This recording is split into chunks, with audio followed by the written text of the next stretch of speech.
Storm Tracker 9 weather with Chief Meteorologist Justin Stapleton.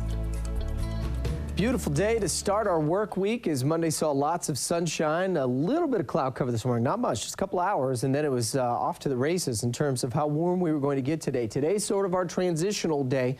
High pressure is building in. You can see the clouds way off to the corner there, the screen, and that's where most any cloud cover that's coming in off the ocean will stay over the next couple of days. Let's go out to the storm tracker, and as you can see, not only just here in the state of Oregon, but all the way up into Washington, it is all quiet. If you zoom out and see where are the clouds, they're having to go over top a big ridge. And you can see it, tell it's a ridge of high pressure because it's starting to arch over top of that. High pressure, again, remember winds go clockwise around that.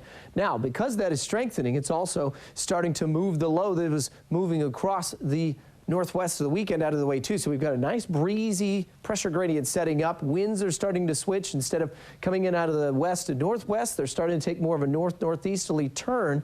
And so that drying wind is going to continue to dry the air mass out, which for us means we should be able to warm up pretty quickly throughout the next couple of days. The inverse of that is also true. We will be able to cool very fast. And so tonight we're expecting a quick drop in temperatures as soon as we get to sunset. Right now we're still sitting pretty pleasant around 63 from Cottage Grove, Eugene up to Corvallis. Tad warmer than that down in Roseburg, that is, at 67.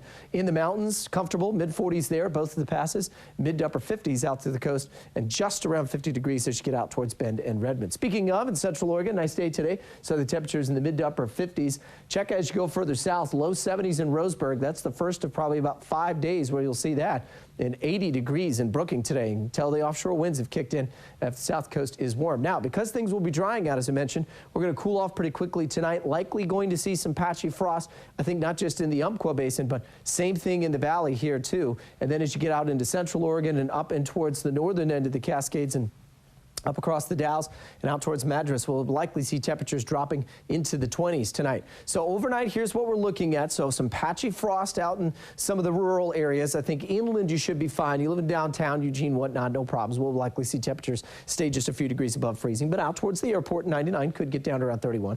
But as we go in towards the next couple of days, we have the warm air continuing to push north up the I-5 corridor. We also have that high pressure ridge building, and so that will pretty much eat up anything that tries to get in its way. And so while we'll start off cool tomorrow, we're going to see even warmer weather coming for tomorrow and the next couple of days before things will start to switch, and we'll bring some cloud cover back in for the weekend. Now, there's a slight chance we could bring a weak front through early Sunday morning. I know a lot of folks will be in town for the marathon. We'll continue to kind of fine-tune that as it gets closer to it. But if you've got a couple of days to burn vacation-wise, it's going to be very, very nice. Out to the coast, we'll see the temperatures there in the low 60s next few days. You see the winds switch, and that'll bring some cloud cover back. And then could see some times of drizzle as well for next weekend. Sunny and breezy down in the Umpqua tomorrow.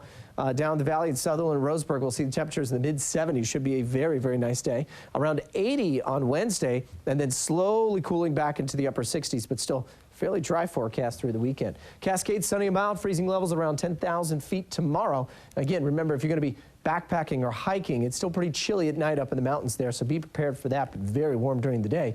60 degrees out in Bend and Redmond, sunny and mild forecast for the next 4 to 5 days, just a few clouds for the weekend, and that's all. And then finally here in the valley, guys, should be a nice one. Corvallis at around 70. We'll also be touching close to 70 here in Eugene. Mid-70s on Wednesday. That'll be sort of the warmest day. And then we slowly back the temperatures off. Clouds will pull back in by the weekend, but I think overall we've got a fairly dry weekend forecast. A lot going on. Marathon, as we mentioned, on Sunday, and then Duck spring game, 11 a.m. on Saturday. Those next few days just look glorious, though. A lot of 24-hour headaches that people have before they go into work. I think you should. Thanks, Justin.